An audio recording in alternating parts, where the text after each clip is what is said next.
Hello, तो आपकी science teacher. आशा करती हूँ आप सभी अच्छे होंगे। तो आज हम करने जा रहे हैं डीओई की वर्कशीट नंबर 66। साइंस की वर्कशीट है 10th क्लास के लिए। यह चैप्टर चल रहा था हमारा, जीव कैसे जनन करते हैं। तो आज का जो टॉपिक है ये है एकल जीवों में प्रजनन की विधि। एकल जीवों में मतलब जो एक ही जीव है, क्योंकि हमारा जो अलैंगिक जनन हो रहा था कैसे था, उसमें जो सिंगल पेरेंट था, एक ही पेरेंट से प्रजनन की विधि हो रही थी ये। तो यहाँ पे क्या है, एकल जीवों से प्रजनन की विधि, जहाँ पर केवल एक ही जीव की आवश्यकता है, दूसरे जीव की आवश्यकता नहीं है। अब है ये एक फ्लो चार्ट दिया हुआ है यहाँ पे अलैंगिक जनन, और इसकी विधियां यहाँ दी हुई हैं। पहली है विखंडन, पुनर्जनन, मुकुलन, खंडन, बीजाणु समासंग, कायिक प्रवर्धन। और जो विखंडन है इसकी भी दो विधियां यहाँ दी हुई हैं, द्विखंडन और बहुखंडन। ठीक है, तो हम आगे चलते हैं। अब पहले हम देखते हैं विखंडन। तो विखंडन विधि है जो, इसमें क्या है, जब कोई जीव दो भागों में डिवाइड हो जाएगा बराबर, तो वो क्या है, द्विखंडन। इसमें इसके दो भाग हैं, द्विखंडन और बहुखंडन। तो यह एक कोशिकीय जीवों में अलैंगिक जनन का एक प्रकार है। यह केवल एक कोशिकीय जीवों में अलैंगिक जनन का प्रकार है। एक कोशिकीय मतलब जो एक ही कोशिका के बने होते हैं, जैसे अमीबा, पैरामीशियम और ये प्लाज्मोडियम, लीशमैनिया जो यहाँ पे दिए हुए हैं, युगलिना। तो ये क्या है, ये एक कोशिकीय जीव है जो बस एक कोशिका से बने हुए हैं। जैसे हम कैसे होते हैं, हम होते हैं बहुकोशिकीय, जो बहुत सारी कोशिका से बने होते हैं। ऐसे ही एनिमल्स होते हैं, जो डॉग है, कैट है, सारे हैं जो। तो यहाँ पे हम बात करेंगे एक कोशिकीय जीवों की, जिससे नए जीवों की उत्पत्ति होती है। यह दो प्रकार के हो सकते हैं। द्विखंडन में है, एक कोशिका दो बराबर हिस्सों में विभाजित होती है। एक कोशिका कहाँ ऐसे होगी, दो बराबर हिस्सों में विभाजित हो जाएगी इसमें। जैसे हम यहाँ पे देख रहे हैं कि जो ये है लेशमैनिया का दिया हुआ है ये वाला। तो यहाँ पे एक न्यूक्लियस है, पहले ये मैच्योर होगा, परिपक्व होगा, न्यूक्लियस डिवाइड होगा, उसके बाद जो साइटोप्लाज्म में कोशिका द्रव्य है वो डिवाइड होता है और बराबर दो हिस्सों में ये ऐसे अलग हो जाता है। ऐसे ही अमीबा होता है। अमीबा में भी क्या होता है, ये द्विखंडन विधि होती है। जैसे 1 मिनट, जैसे अमीबा की शेप हमें पता है ऐसे होती है, एक न्यूक्लियस है बीच में, साइटोप्लाज्म है। तो जब ये ग्रो करता है, मैच्योर हो जाता है, उसके बाद अपने आप ही जो न्यूक्लियस है वो इसका पहले डिवाइड होना शुरू हो जाता है, थोड़ा बड़ा होता है, फिर धीरे धीरे करके दो में ये डिवाइड हो जाता है, और फिर साइटोप्लाज्म भी डिवाइड हो जाता है। तो एक से ही दो अमीबा बन जाते हैं। तो इसमें क्या होता है, जो मदर सेल है, जो पेरेंट अमीबा है, वो खत्म हो जाता है, और दो बराबर बन जाते हैं जो डॉटर सेल है, जो डॉटर अमीबा है, वो बन जाते हैं। तो ऐसे ही अब है दूसरा है विखंडन, वो सॉरी बहुखंडन। बहुखंडन क्या है, एक कोशिका एक साथ कई कोशिकाओं में विभाजित होती है। उदाहरण के लिए प्लाज्मोडियम, अमीबा, प्रतिकूल परिस्थितियों में। तो प्लाज्मोडियम में होता है, प्लाज्मोडियम क्या है, जो मलेरिया होता है, जिससे मलेरिया पैरासाइट है, परजीवी है। तो उसमें भी क्या होता है, बहुखंडन होता है। एक ही कई सारे उस टुकड़ों में विभाजित होता है कोशिकाओं में, और अलग ऑर्गेनिज्म, अलग ही जो जीव है वो बना लेता है।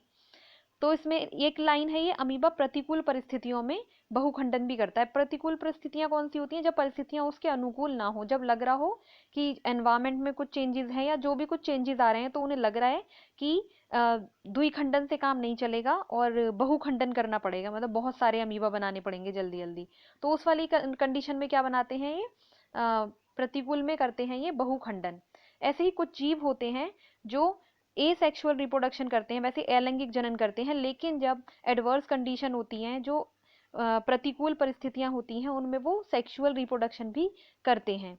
क्यों, जब उन्हें लगता है कि उनकी प्रजाति खत्म होने लग रही है, एक जैसे ही बनते जा रहे हैं और वो मर रहे होते हैं, तो एनवायरमेंट में जैसे चेंजेस आ रहे हैं, तो उसके बाद वो करते हैं सेक्सुअल रिप्रोडक्शन करते हैं, और उसमें फिर कुछ चेंजेस आते हैं और फिर जीने की जो संभावना है वो बढ़ जाती है। तो ऐसे ही यहाँ पे अमीबा ने भी किया, जो प्रतिकूल परिस्थितियां आई तो उसमें वो विखंडन बहुखंडन भी हो जाता है उसमें। तो अब है आगे मुकुलन। मुकुलन है, इसको बडिंग भी बोलते हैं मुकुलन को हिंदी में। तो यह है प्रक्रिया जिसमें एक वृद्धि मुकुल माता पिता जीव के शरीर पर बनती है, तो अब अलग हो जाता जो तब अलग हो जाता है, और एक नया जीव बना लेता है, जैसे खमीर और हाइड्रा। तो एक मुकुलन क्या है, बडिंग होती है। खमीर यहाँ पे दिया हुआ है, जैसे ईस्ट होता है, जो ईस्ट होता है ना, जैसे हम भटूरे का आटा गूंथते हैं तो उसमें भी क्या करते हैं, हम ईस्ट का पाउडर मिला देते हैं। वैसे तो लोग इनो दही सब कुछ मिला देते हैं, पर अगर हम ईस्ट का पाउडर भी उसमें मिलाते हैं तो क्या है, वो बहुत जल्दी जल्दी मल्टीप्लाई करते हैं और वो फूल जाता है, उसमें खमीर उठ जाता है। तो उसमें भी क्या है, जो ईस्ट होता है उसमें भी कैसे होता है, जैसे ईस्ट कोशिका है, अंदर एक न्यूक्लियस है, तो ये भी धीरे धीरे जैसे अमीबा डिवाइड हो रहा था, पहले न्यूक्लियस डिवाइड होना शुरू हो जाएगा, उसके बाद साइटोप्लाज्म भी डिवाइड होगा और बराबर बराबर दो में ये डिवाइड हो जाएंगे।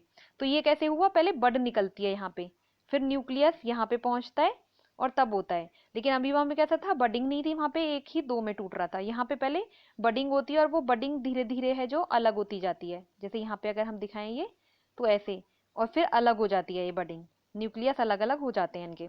ऐसे ही हाइड्रा में यहाँ पे दिखाया हुआ है, हाइड्रा में दिखाया हुआ है इस वाले चित्र में, ये यहाँ पे भी क्या है, ये मुकुल निकला हुआ है, मतलब एक बड निकली हुई है नीचे से, यहाँ से पहले इतनी सी ग्रोथ हुई है, फिर इतनी हो गई है, और फिर इससे एक नया ऑर्गेनिज्म बन जाता है और यहाँ से फिर अलग होके वो अपना अलग फिर जीवन शुरू कर देता है। तो ये क्या हुआ, एक नया इससे जीव उत्पन्न हो गया। फिर है आगे है इसमें ये बीजाणु समासंघ, बीजाणु समासंघ या स्पोर फॉर्मेशन। ये बीजाणु एक मोटी दीवार वाले सूक्ष्म अलैंगिक प्रजनन निकाय है। बीजाणु स्पोरेंजियम या स्पोरेंगियम भी बोल देते हैं इसको, में बनते हैं। अंकुरण पर प्रत्येक बीजाणु एक नए जीव जैसे राइजोपस पेनिसिलियम को जन्म देते हैं। तो ये क्या है, स्पोर फॉर्मेशन। स्पोर फॉर्मेशन होता है कि ये क्या होते हैं, बीजाणु होते हैं, स्पोर्स जो होते हैं, और इनकी मोटी दीवारें होती हैं जो उनको सुरक्षित रखती हैं। जैसे हम देखते हैं कि जो फंगस है जो उसमें भी ऐसे ही होता है, उसके क्या होते हैं, स्पोर्स होते हैं जो हवा में उड़ते रहते हैं इधर उधर, और वो कैसे होते हैं, प्रोटेक्ट रहते हैं कवरिंग से। जैसे ही उनको जो कंडीशन है वो अनुकूल मिलती हैं परिस्थितियां, जैसे कहीं भी मॉइस्चर मिलेगा तो वो वहाँ ग्रोथ करना शुरू कर देते हैं। जैसे हमारे घर पे ब्रेड भी होती है, अगर वो ब्रेड भीगी हुई है और साइड में रखी हुई है तो अपने आप ही उसमें जो फंगस है वो लगनी शुरू हो जाती है, जो फफूंद है वो उसमें लगनी शुरू हो जाती है। तो फफूंद कैसे लग गई उसमें, क्योंकि जो उसके स्पोर्स हैं, जो उसके बीजाणु हैं, वो हवा में इधर उधर घूम रहे हैं, और जैसे ही उनको अनुकूल परिस्थिति मिलती है वो वहां पे ग्रोथ करना शुरू कर देते हैं। तो अगर हम उसका भी देखेंगे, माइक्रोस्कोप में देखने लगे अगर हम फंगस को भी, जो ब्रेड पे लगती है, तो उसका भी डायग्राम कुछ ऐसा ही होता है, ऐसे जुड़ी होती है, और उसके भी यहाँ पे ऐसे ही होते हैं। तो वहां पे भी क्या बनते हैं, स्पोर बनते हैं, स्पोरेंजियम होता है, फटके उसमें से भी बाहर स्पोर्स निकलते हैं। तो ऐसे ही यहाँ पे भी दिखाया हुआ है इन्होंने इस चित्र में। यहाँ पे ये राइजोपस में है, राइजोपस में बीजाणु है, जो स्पोर फॉर्मेशन कैसे हो रहा है, ये स्पोरेंजियम है और यहाँ से क्या निकल रहे हैं, ये स्पोर्स निकल रहे हैं। फटने के बाद इसमें स्पोर्स अपने आप निकल जाते हैं, जब ये मैच्योर हो जाता है तो ये फटता है और इसमें से बीजाणु निकल जाते हैं और इधर उधर अपने आप डिस्पर्स हो जाते हैं, हवा के द्वारा पानी के द्वारा वो जगह जगह पहुंच जाते हैं। तो अब आगे देख लेते हैं हम, यहाँ पे भी हमें दिख रहे हैं, ये क्या है, बहुत सारे स्पोर्स हैं, स्पोरेंजियम के अंदर हैं ये, काफी सारे स्पोर्स हमें दिखाई दे रहे हैं इसमें, ये इसके बीच में यहाँ पे, ठीक है। तो ये भी क्या है, स्पोर्स हैं, बीजाणु हैं। तो अब आगे चलते हैं, ये है विखंडन। वैसे विखंडन ये भी था, ये खंडन होना चाहिए यहाँ पे, ठीक है, ये गलती से लिख गया है शायद। तो ये क्या है, खंडन। तो ये है, इस प्रक्रिया में जीव दो या दो से अधिक टुकड़ों में टूट जाता है। अब हम देखेंगे कि हम इन दोनों डेफिनेशन को देखें तो यहाँ पे भी ऐसे है विखंडन, और ये विखंडन यहाँ पे शायद ये अगर हम वी हटा दें तो ये खंडन है, क्योंकि जो इंग्लिश में है ये फिजन है और ये है फ्रेगमेंटेशन, दोनों का नाम अलग अलग है। तो हम फिजन में क्या देख रहे हैं, विखंडन में, कि यहाँ पे भी एक जीव है जो वो दो में टूट रहा है, या फिर अगर हम बहुखंडन देखें तो वहां पे भी दो से ज्यादा में टूट रहा है, और यहाँ पे देखें तो यहाँ पे भी दो या दो से अधिक टुकड़ों में टूटता है। तो इनमें दोनों में अंतर क्या है, जो ये है ये एक कोशिकीय जीव में होगा, और ये जो खंडन है ये बहुकोशिकीय जीव में होगा, जो मल्टी सेलुलर ऑर्गेनिजम्स हैं ये उनमें होगा। तो यहाँ पे जो एक कोशिकीय जीव के बारे में था वो क्या था, यही विखंडन था, जो बहुखंडन और द्विखंडन वाला। जो मुकुलन है जो ईस्ट में और हाइड्रा में भी हो रहा है, ये क्या है, ये भी मल्टी सेलुलर ऑर्गेनिज्म है जो बहुकोशिकीय जीव होते हैं। तो यहाँ पे हम देख रहे हैं ये स्पाइरोगायरा का इन्होंने दिखाया हुआ है। तो स्पाइरोगायरा भी कैसा है, बहुकोशिकीय जीव है। तो इसमें भी क्या होती है, खंडन की विधि होती है। कैसे होती है, जीव दो या दो से अधिक टुकड़ों में टूट जाता है और प्रत्येक टुकड़ा एक वयस्क जीव में विकसित हो जाता है, जैसे स्पाइरोगायरा। तो हम यहाँ पे देख रहे हैं कैसा है, ऐसा ग्रीन कलर का हमें दिख रहा है, इसमें बहुत सारे क्लोरोप्लास्ट हैं। तो ये भी कैसा है, बहुत सारे कई दो में या दो से अधिक टुकड़ों में टूट सकता है और उसके बाद उससे एक नया ऑर्गेनिज्म बन जाएगा। तो ये भी क्या है, एसेक्सुअल रिप्रोडक्शन का ही ये भी एक विधि है उसकी। अब है पुनर्जनन। पुनर्जनन क्या है, मूल शरीर के अंग से एक पूर्ण जीव वापस प्राप्त करने की प्रक्रिया को पुनर्जनन कहा जाता है। पुनर्जनन विशेष कोशिकाओं द्वारा किया जाता है, जैसे हाइड्रा प्लनेरिया। तो अब इसमें क्या है, वैसे जो लोअर ऑर्गेनिजम्स होते हैं जो बहुत मतलब जो पहले आए इस दुनिया में, वो लोअर ऑर्गेनिजम्स होते हैं। तो उनमें क्या है, ये कुछ ऑर्गेनिजम्स में रिप्रोडक्शन की जो एक रिप्रोडक्शन की टाइप है उसके तरह से देखा जाता है, जो जनन की प्रक्रिया है, जनन की विधि है एक तरह से ये उनमें। लेकिन वैसे ये हमेशा जनन की विधि की तरह नहीं है। ये क्या है, इसमें रीजनरेशन में क्या होता है, जैसे अब विखंडन में है, विखंडन में वो जो जीव है मैच्योर होके परिपक्व होके अपने आप से टुकड़ों में टूटता है। लेकिन यहाँ पे क्या होता है, ये एक्सीडेंटली होता है। जैसे कि हम ये देखते हैं कि स्टार फिश में भी होता है। स्टार फिश जो होती है उसकी उसके पीछे कोई शिकार के लिए भाग रहा है, तो उसकी अगर एक आर्म जो होती है, उसकी बाजू जो होती है एक, वो टूट जाती है। जैसे उस किसी ने पकड़ा उसको, किसी उसने जो शिकार करने के लिए जो भी एनिमल उस पे उसने उसकी एक बाजू को अगर पकड़ लिया है तो वो अपनी उस बाजू को छोड़ देती है। जो स्टारफिश होती है अपनी उस आर्म को छोड़ के वो आगे निकल जाती है और वो आर्म उसकी दोबारा से फिर डेवलप होना शुरू हो जाती है। और जो टूटी हुई आम है उससे भी एक नया ऑर्गेनिज्म बन जाता है, अगर वो भी अलग पड़ी हुई है तो ऐसे ही जो ये यहाँ पे दिया हुआ है प्लनेरिया, इसमें भी क्या है, ये कितने फ्रेगमेंट हैं, अगर 3 टुकड़ों में भी इसे काट दिया जाए तो क्या है, जो तीनों टुकड़े हैं धीरे धीरे जो ग्रोथ इनकी जो सेल्स हैं, जैसे हम ह्यूमन बींग्स में भी होती हैं और वैसे भी कौन सी होती हैं, स्टेम सेल्स होती हैं, जो किसी भी अंग की सेल्स में कन्वर्ट हो सकती हैं। तो इसमें भी क्या है, जो इनकी सेल्स हैं वो धीरे धीरे ग्रो करना शुरू करती हैं और एक नया ऑर्गेनिज्म बना देती हैं। तो ऐसे ही यहाँ पे दिया हुआ है हाइड्रा भी कर सकता है ऐसे, ठीक है। और हम देखते हैं जो हमारे घर में छिपकली होती है उसके भी एक अंग में ऐसे होता है जो उसकी टेल होती है। अगर छिपकली को डर लगता है, कुछ कोई उसको मारने की कोशिश करे, तो वो अपनी टेल छोड़ देती है और वो टेल उसकी दोबारा से फिर आ जाती है, ठीक है। ऐसे ही हमारी बॉडी में भी होता है। हमारी पूरी बॉडी तो हमारी नहीं हो सकती ऐसे पुनर्जनन के थ्रू, क्यों, क्योंकि ये लोअर ऑर्गेनिजम्स में ही होता है। हमारे तो वैसे ही बहुत जटिल है जो पूरी प्रक्रिया है, हमारे शरीर की जो बनावट है और अंदर जो उसके सिस्टम है वो बहुत ही ज़्यादा जटिल हैं, तो इससे तो वो हो नहीं पाएगा। तो हमारे बॉडी में जो लिवर है, लिवर में ये वाली जो पुनर्जनन की जो रीजनरेशन वाली जो है, ये वाली पावर उसमें होती है। अगर किसी के लिवर में जैसे प्रॉब्लम है और आधा लिवर लगा दिया गया है उसकी बॉडी में, तो जैसे 2 इंसान हैं, आधा लिवर उसकी बॉडी में लगा दिया आधा उसकी में, तो आधे से ही वो धीरे धीरे पूरा लिवर बन जाता है। तो उसमें भी रीजनरेशन पावर बहुत ज़्यादा होती है। तो अब आगे देख लेते हैं, ये है कायिक प्रजनन। कायिक प्रजनन क्या है, ये जो वेजिटेटिव प्रोपेगेशन होता है, मतलब जो पौधों के लिए जो यूज किया जाता है प्रजनन, ये एसेक्सुअल रिप्रोडक्शन जो अलैंगिक जनन है, इसको कहते हैं कायिक प्रवर्धन बोलते हैं आई थिंक इसे, कायिक प्रवर्धन। तो इसको प्रजनन भी नहीं बोलते, इसको कायिक प्रवर्धन बोलते हैं वैसे। तो यह पौधे में प्रजनन की एक अलैंगिक विधि है, जहाँ वनस्पति भाग अर्थात जड़, तना और पत्तियों नए पौधों को जन्म देती हैं। तो इसमें बहुत सारी चीजें आती हैं। इसमें क्या है, जैसे यहाँ पे हम देख रहे हैं ब्रायोफिल्म की ये लीफ है, तो इसमें यहाँ लीफ की ही जो ये कॉर्नर है, यहाँ पे अपने आप ही प्लांट और लगने शुरू हो जाते हैं, जो एक नया प्लांट बना लेते हैं। तो ऐसे ही इसके अंदर जैसे हम देखते हैं कि हमारे घर जैसे मनी प्लांट होती है, तो कोई ज़रूरी नहीं है कि हम पौधा लेकर आएंगे नर्सरी से और उसको पूरा लगाएंगे तभी मनी प्लांट होगी। हम थोड़ा सा पार्ट तोड़ के उसकी कलम सी निकाल के ऐसे ही थोड़ा कटिंग करके और उसको बॉटल में भी रख लेते हैं, पानी में कहीं भी, तो वो ग्रोथ करने लग जाती है, और गमले में भी लगा देते हैं तो भी ग्रोथ करने लग जाती है। तो ऐसा नहीं है कि उसका हमें कहीं से कुछ बीज ही लाना पड़ेगा या नया पौधा लाना पड़ेगा।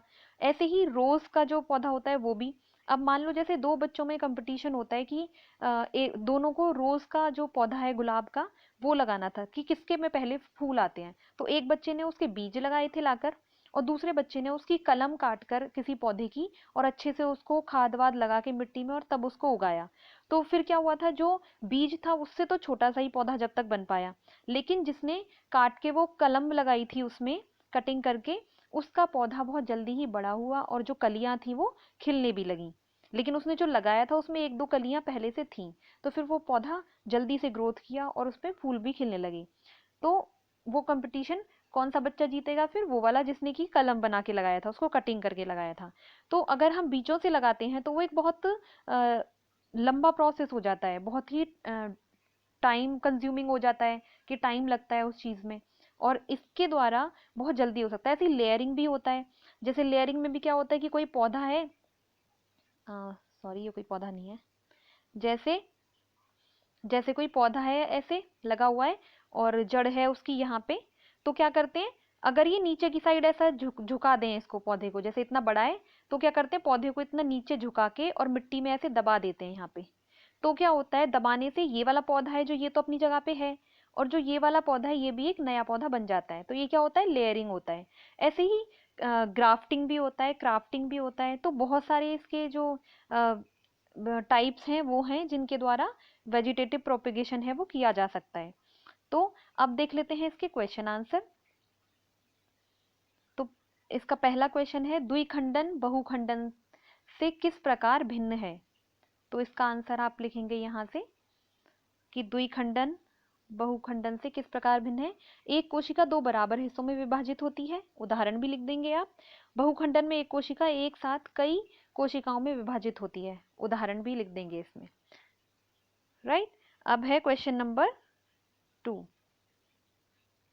यह है, बीजाणु द्वारा जनन से जीव किस प्रकार लाभान्वित होता है। मतलब बीजाणु द्वारा जो जनन हो रहा है, स्पोर फॉर्मेशन हो रहा है, उसके वजह से जीव को क्या बेनिफिट है, उसको क्या लाभ हो रहा है। तो इसका आंसर लिखेंगे आप ऐसे, बीजाणु द्वारा जनन से लाभ। तो पहला इसमें पॉइंट लिखेंगे, बीजाणु बिना किसी प्रजनन कोशिका के साथ, सॉरी यहाँ पे किसी होना था, मैंने किस लिख दिया है, यहाँ पे किसी आएगा। बीजाणु बिना किसी प्रजनन कोशिका के साथ संलयन मतलब फ्यूजन, जैसे वो फर्टिलाइजेशन होता है, गैमेट्स मिलते हैं मेल और फीमेल, उसके बिना के एक नए जीव को विकसित कर सकता है। ठीक है, मतलब आपस में फ्यूजन किए बिना, इसमें क्या है, मेल और फीमेल गैमेट्स मिलेंगे तब जाके फ्यूजन होगा उनमें, और फिर एक नया ऑर्गेनिज्म बनेगा। तो उसकी जरूरत नहीं है, ये क्या है, बस स्पोर फॉर्मेशन होता है इसमें, और वो एक ही, इसमें इसकी जरूरत नहीं है कि जो गैमेट्स बनेंगे फिर फ्यूज होंगे। स्पोर फॉर्मेशन होता है और वो क्या होते हैं, डिस्पर्स हो जाते हैं सारे में, और एक नया ऑर्गेनिज्म बना लेते हैं दूसरी जगह। दूसरा पॉइंट है इसका, जीव को ऊर्जा नर और मादा युग्मक बनाने में खर्च नहीं करनी पड़ती। तो इसमें भी ऊर्जा खर्च होती है कि पहले मेल गैमेट बनाओ, फिर फीमेल गैमेट बनाओ, फिर उनको फ्यूज करो। तो जीव को इतनी ऊर्जा खर्च नहीं करनी पड़ती है। तीसरा है, बीजाणु पर मोटी सुरक्षा परत होने की वजह से विपरीत परिस्थिति में भी सुरक्षित रहते हैं। ठीक है, जो बीजाणु है वो बताया था कि उन पे कैसी होती है, मोटी परत होती है, और जो विपरीत परिस्थितियां, जो प्रतिकूल परिस्थितियां होती हैं, उनमें भी क्या है, वो सुरक्षित रहेंगे। और जैसे ही उनको अनुकूल परिस्थितियां मिलेंगी, मॉइस्चर कहीं पे मिलेगा और वहीं पे वो ग्रोथ करना शुरू कर देंगे, जैसे अगर हम फफूंद की बात करें तो। अब है क्वेश्चन नंबर 3। ये पहले हम क्वेश्चन देख लेते हैं। तो क्वेश्चन नंबर 3 है कि क्या आप कुछ कारण सोच सकते हैं जिससे पता चलता हो कि जटिल संरचना वाले जीव पुनरुद्भवन द्वारा नई संतति उत्पन्न नहीं कर सकते। तो ऐसा क्या कारण है कि हम क्या सोच सकते हैं। तो इसका आंसर आप ऐसे लिख सकते हैं कि पुनरुद्भवन कुछ लोअर ऑर्गेनिजम्स में ही प्रजनन की विधि है। लेकिन जटिल संरचना वाले जीव जैसे मनुष्य, पशु आदि में जटिल अंग तंत्रों के होने की वजह से इस विधि से प्रजनन नहीं हो सकता और इस विधि से जीवों में विभिन्नता नहीं आ पाएगी, जिससे जैव विकास भी नहीं हो पाएगा। तो हम देख रहे हैं कि शुरू से जैसे हम कैसे थे पहले, बंदर से जैसे हम इवॉल्व हुए हैं, तो पहले बंदर थे, फिर उसके बाद चेंजेस होने लगे तो कितने लगे, हमें अरबों खरबों साल लगे। तो अगर हम जो एसेक्सुअल रिप्रोडक्शन है या फिर इस पुनरुद्भवन के द्वारा ऐसा कुछ हो रहा होता, तो पहली बात तो पॉसिबल ही नहीं है। अगर हो भी रहा होता तो हमारे जैसे ही बनते रहते, जैसे हम तो वैसे ही रहते, तो उसमें जैव विकास तो होता ही नहीं। ठीक है, तो इसका आंसर आप ऐसे लिख सकते हैं। अब है क्वेश्चन नंबर 4, कायिक प्रवर्धन के उपयोग। जो वेजिटेटिव प्रोपेगेशन है उसके क्या उपयोग हैं? तो पहला आप लिख सकते हैं, इसके द्वारा बिना बीजों के भी नया पौधा विकसित किया जा सकता है। ठीक है, जैसे हमने कलम काटी उसकी, और क्राफ्टिंग से, ग्राफ्टिंग से, तो बहुत सारी चीजें होती हैं जिससे हम पौधे को ऐसे ही उगा सकते हैं। इस विधि द्वारा पौधे कम समय में ही फूल और फल दे देते हैं। तो कैसे दे देंगे? जैसे बताया कि दो बच्चों में वो कंपटीशन था, पहले वाले ने बीज लगाए तब जाके पौधा थोड़ा सा ही बड़ा हो पाया था, दूसरे वाले ने क्या किया, उसके तो पौधों पे फूल भी आ गए और फल भी आ गए। तो जिसका भी वैसे पौधा लगाए तो उसमें भी क्या हुआ, कम समय में ही आ गए। थर्ड पॉइंट है इसका, क्राफ्टिंग विधि द्वारा किसी पौधे को आसानी से उगाया जा सकता है। क्राफ्टिंग विधि में क्या होता है, जैसे कि पहले हमारे पास कोई पौधा है जिसका अच्छी खासी जड़ें लगी हुई हैं नीचे, और हमें कोई दूसरा पौधा पसंद है, तो एक तरीके से उसको ऐसे कलम काटेंगे उसकी, और हम जो दूसरा पौधा हमें अच्छा लग रहा है, जो हम चाहते हैं कि ये हमें उगाना है, तो उसकी भी हम उसी तरीके से यहाँ पे कलम काटेंगे, और उसका भी हम स्टेम ही लेंगे और उन दोनों को जोड़ देंगे और यहाँ पे कुछ कपड़ा लपेट देंगे या पॉलीथीन, जो भी। कुछ टाइम बाद हम देखेंगे कि वो पौधा है जो जॉइंट हो गए आपस में दोनों, और जो हमें जो अच्छा लग रहा था, ये वाला जो हमें उगाना था, यही पौधा आगे बढ़ेगा। ठीक है, तो ये भी फायदा है कि जो हमें पौधा अच्छा लग रहा है वो ऐसे हम लगा सकते हैं, पर ये हर कोई नहीं कर सकता। अब है, इसमें समय और पैसे दोनों की ही बचत होती है। तो इसमें समय की भी बचत होती है, जल्दी से पौधा ग्रोथ करना शुरू कर देता है। अगर हम काट के, जैसे मनी प्लांट हमने काटा और लगा लिया, तो हमारा समय भी उसमें बचा और पैसे भी बचे कि हमें पौधा खरीद कर नहीं लाना पड़ता दूसरा। ठीक है, तो यहाँ पे हमारी वर्कशीट खत्म होती है। आशा करती हूँ आप सभी को वर्कशीट समझ में आई होगी। Thank you for watching, have a nice day.